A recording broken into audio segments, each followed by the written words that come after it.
My Gavan and Melonin, and well met indeed. I'm Arachir Galadirthan, and welcome to this announcement for Divide and Conquer version 4.6. But before you run away with your anticipation blowing up, let me just reel that in a moment, because 4.6 is a purely bug-fixed version of 4.5. If you're interested in Divide and Conquer, you absolutely should download this version. It's stabler, it fixes lots of crashes, it is better. However, it will not add anything new, and I just need to state that as soon as possible to temper your expectation.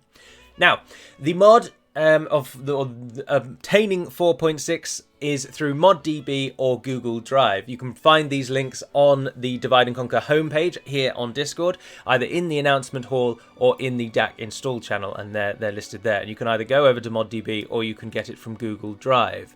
The installation of 4.6 is functionally identical to that of 4.5. So you can either read through the installation instructions as listed on the file itself, which will be in the read more section, and it will tell you how to install it. And you can also watch the installation video guide of DAC 4.5, where it will take you to my own video, because it's functionally the same. So you can get it on ModDB and you can get it on Google Drive, clicking either of the links. And once you're here, just obviously click the download now.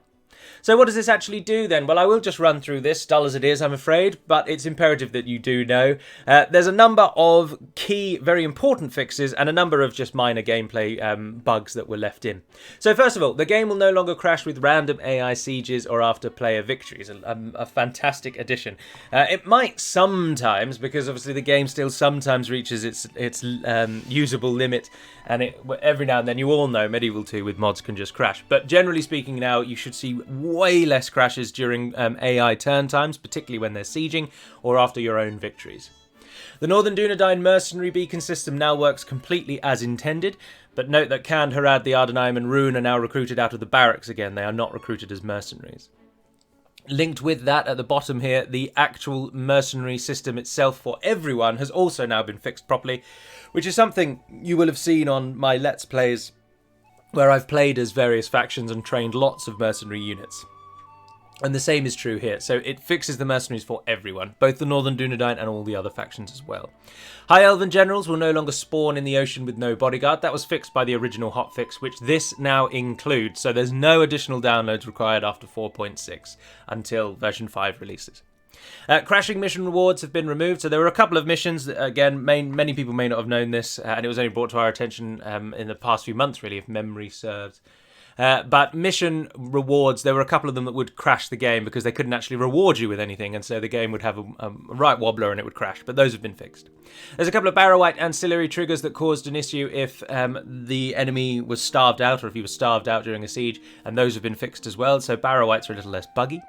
The Nazgul now get killed after Mordor when destroying Mordor using the ring, which fixes a minor little issue that often caused a crash. It didn't always, but it sometimes did. And so that has been fixed. So the ring is now safer. You can destroy the ring without worrying about ruining your game.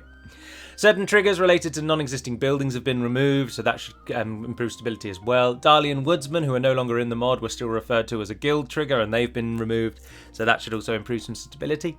The Loke Scion Rim recruitment has been set to the proper value of 0.08, so instead of training them once, basically once every turn, they're now reduced down to what they should be, which is 1 divided by 0.08, whatever that is.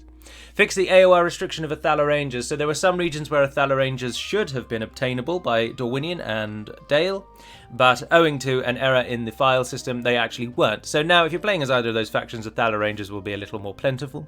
There's some missing event pictures have been added using similar icons, so you shouldn't see the Pope as much anymore when talking about Sauron, and you shouldn't see the generic medieval diplomat bowing to a generic medieval king as an icon. There should be some bespoke images, Lord of the Rings themed. The Norman entry for the Dunedain Blade Masters in the BMDB. To translate that into English, the Dunedain Blade Masters are no longer Silver Surfers when playing as Bree. A few lines in the ring script have been fixed because there was an issue with the rings spawning in Hobbiton. And finally, the garrison building works as intended in the Shire regions as well. There was an issue there also.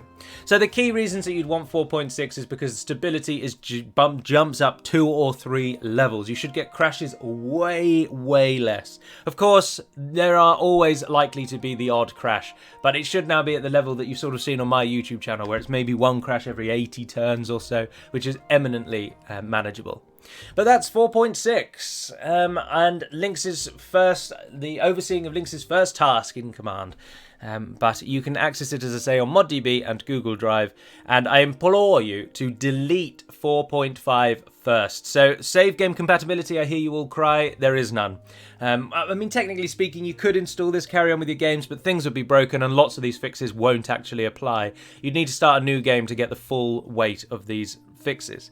And it's best when reinstalling 4.6 to remove 4.5 first and then add 4.6. So that's that.